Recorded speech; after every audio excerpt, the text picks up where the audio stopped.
back. We have the final part of our public agenda this afternoon to come, and that is a discussion with the chair of the Independent Appointments Committee, contrary to what it says on the slide here.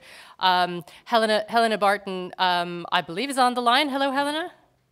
Hello, Judy. Hello. Thank you very much for making some time to talk with us today.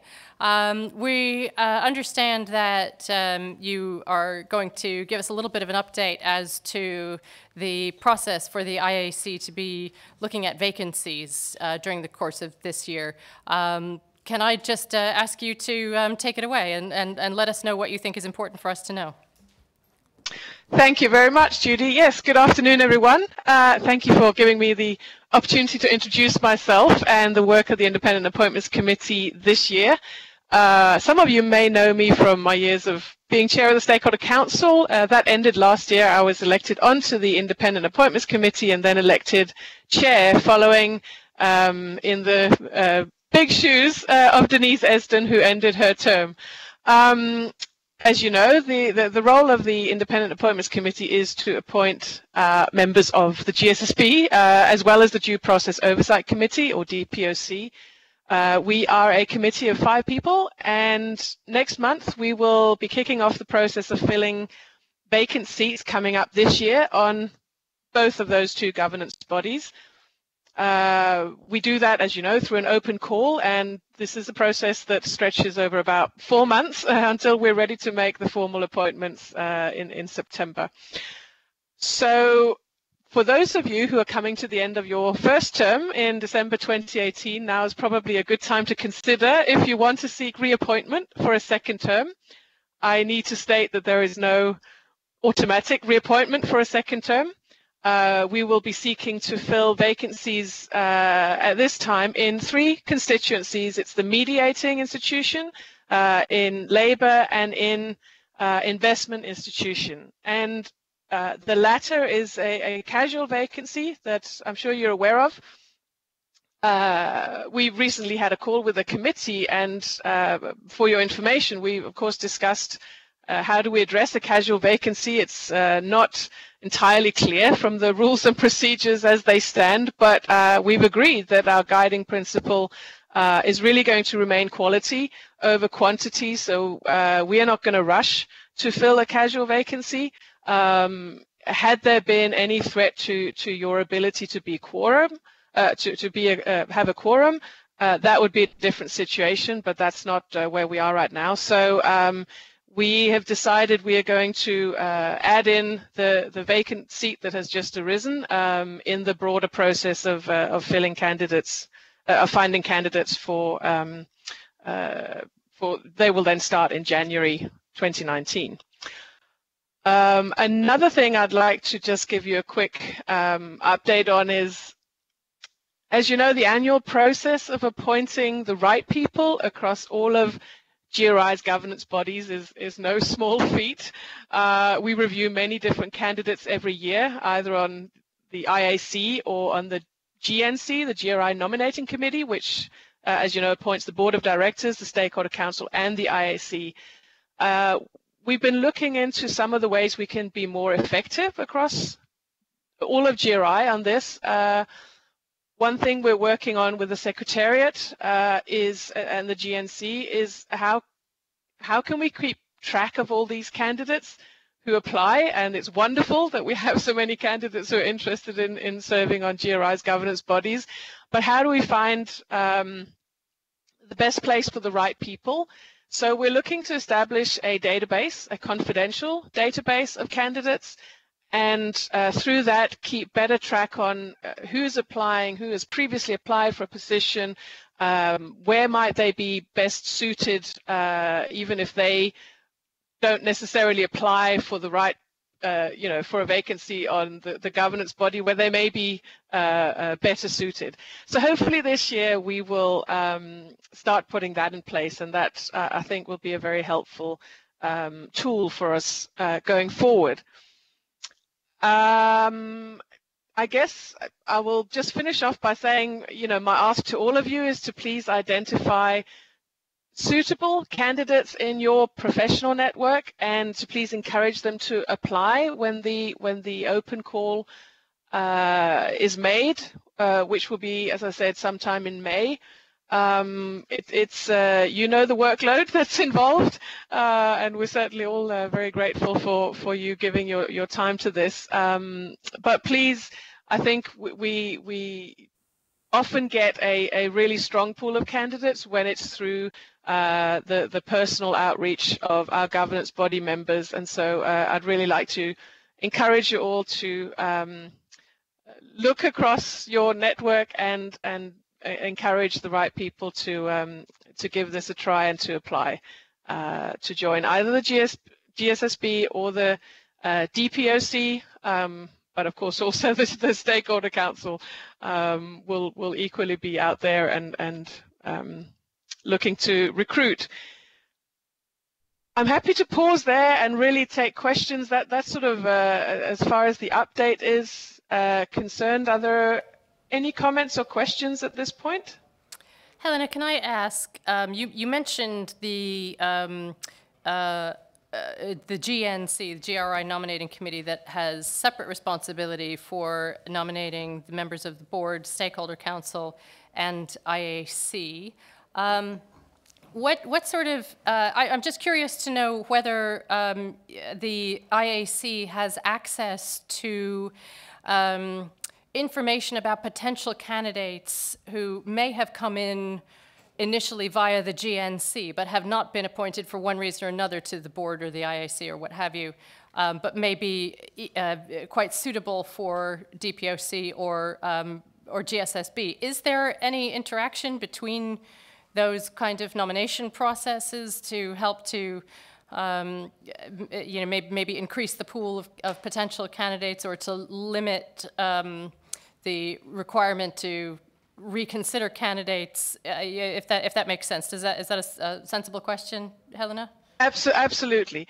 And there is indeed, I think, when we set up the new governance structure and we drafted all the new rules and terms and conditions and so on for the different governance bodies, we are now 3 years into that, and we are seeing that perhaps certain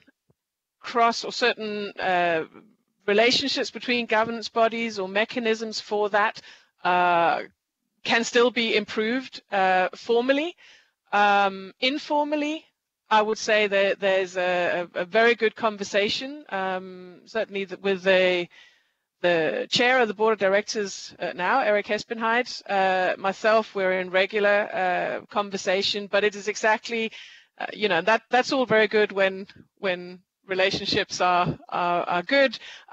We would like to formalize, I think, a little more around, you know, those sort of that sharing of information where it's relevant, to avoid, as you're saying, some of the inefficiencies, or we might overlook some splendid candidate in one process who would be very suitable for another. I would say, having as chair of the Stakeholder Council, I also served on the GNC for 4 years, and I would say, you know, just informally and in practice, it is generally a very open, you know, if we look at one candidate, we certainly do think more broadly than just the specific governance body that they may have applied for. So I think generally we have done okay in suggesting or finding other more suitable places for a candidate.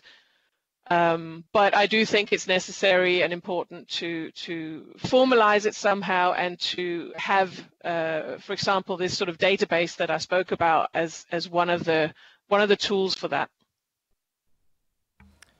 Thank you. One other question, Helena, if you would kindly repeat the stakeholder categories that you're looking to fill this year, ideally. You said mediating institutions, investors, and what was the third one? Labor. Labor, thank you. Okay. Is there, now obviously the Labor candidate aside, because of the separate nomination process, out of the other two, do you feel that there's one that you have a greater need for more sort of focused consideration by members, or is it you know, equally on both vacancies? Well, I would say my experience from several years on this is that generally the category of mediating institution, because it is by definition very broad, we usually get a lot of candidates, more candidates than you know, than in other constituencies. So it's not to say that you know, we don't need everyone to help and find the right candidates from mediating institution, but I would say the investment institution constituency, I think we need to do some targeted, some dedicated outreach to find the right candidate for that. You know, I do believe that GRI's general, from the Secretariat side, much greater interaction with investors in the last couple of years, perhaps, has, you know, should be helpful in bringing the vacancies on the GSSB to the attention of that constituency. But I would say we're looking for good ideas for a representative of investment institutions. That's probably going to be the biggest focus. Okay, thank you. Any questions for Helena? Sulema. Hello, Helena. This is Sulema Pioli. I'm from Brazil, and I'm a social specialist. And for the past 3 years, I'm seeing more men from the north being appointed as member of GSSB. So I'm curious about the profile of the applicants, if you do have some statistics, because I've been part of the net of GRI, and previously, before this governance change occurred, we got more people from other regions of the world in some governance bodies.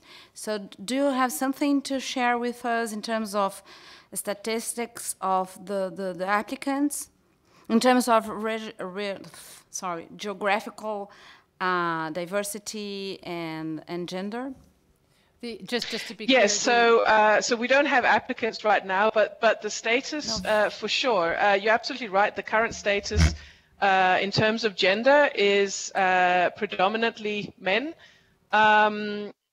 We try and look at, so who are the people who are terming out or coming to the end of a term. Of course, as I said, they may seek reappointment to a second term, but it gives, you know, by looking at what the open vacancies will be at the end of the year before we appoint new members, it looks like it will be more, sort of say, balanced, or it should bring it closer to, I think we count 4 men, 6 men, 4 women. So for sure, it is one of the key principles that we look at, and the other one is regional. As we look for candidates, and again, in terms of outreach to certain regions, there will always be some regions that we need to make an extra effort. I think in terms of the distribution right now, regionally, it is somewhat dominated by Europe and Central Asia, which is probably about just under half of the current council. The other regions have between 1 and 3 representatives each. So what we're going to do is, of course, try as hard as we can to target where we think there are, so say, gaps or potential disparities that arise. What we do when we then have the pool, when the open call for nominations is closed, and we then look at the whole pool of candidates that has come in, that is when, of course, we will start applying these principles. I will say, to the extent that it is possible, that's how we apply the principles. Again, the committee is quite adamant that we're looking for the right person, and hopefully we can, you know, encompass or address the different gender diversity, regional diversity, the basic multi-stakeholder principles that truly define GRI's governance bodies and its process. At the end of the day, however, we will keep looking for that right person, the right quality, rather than simply appointing someone in order to fulfill you know, a particular regional gap. But it is something we are acutely aware of and committed to applying these principles as absolutely, you know, to the extent that we have the candidates available in the pool. If we are glaringly lacking from a region or from a gender perspective or a regional perspective, then we have work to do. Undoubtedly, that will cause some discussion and potentially some very targeted outreach in certain regions, to the extent that we can do that once the open call for nominations is closed. But once again, I do want to make it clear we're committed to getting the right people to the tables rather than you know, take second best. Thank you. Anything else for Helena? Okay. Helena, thank you very much for that. We will do as you ask. We'll take a look at our networks and make sure that we are paying attention to the timelines around the call for nominations once that's published next month, and look forward to hearing your next update. Thank you very much. Have a good day. Thank you. Bye-bye. Bye. And now that draws to a close the public portion of the meeting today. We do have an executive session and we have an informational discussion to happen privately. But we'll close the line until tomorrow morning at 9 o'clock Central Europe time. Oh, I beg your pardon. The public meeting starts at 10:45 Central Europe time tomorrow morning, and the private meeting begins at 9 o'clock. Thank you very much. Goodbye.